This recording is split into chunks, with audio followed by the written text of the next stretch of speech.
बघा प्रश्न काय विचारलाय, एका संख्येतून 8 वजा करून येणाऱ्या वजाबाकीस 8 ने भागल्यास असं सांगितलं की समीकरण म्हणून द्यायचं। एका संख्येतून ती संख्या कोणती माहित नाही, मग x असेल। एका संख्येतून ती संख्या x असेल, एका संख्येतून 8 वजा केल्यास म्हणजे x या संख्येतून 8 वजा करून येणाऱ्या वजाबाकीस जे काही वजाबाकी येणाऱ्या वजाबाकीस 8 ने भागल्यास म्हणजे 8 ने भागा, 8 ने भागल्यास भागाकार 2 येतो म्हणते, म्हणजे याचं उत्तर किती येते 2 येते।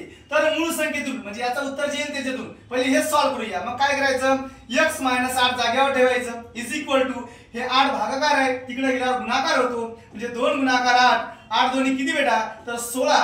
x - 8 x ची किंमत करायची आहे, x जागेवर ठेवा, -8 आहे तिकडे गेल्यावर प्लस होते म्हणजे 16 + 8 x इज इक्वल टू किती रे तर 24। x ची किंमत 24 भेटली। तर मूळ संख्येतून याच्यातून तर मूळ संख्येतून या 24 मधून मूळ संख्येतून 4 वजा करून -4 वजा म्हटल्यावर 4 वजा करून येणाऱ्या संख्येस 4 ने भागले म्हणजे आता 4 ने भागा, जो येईल ते तुमचं उत्तर।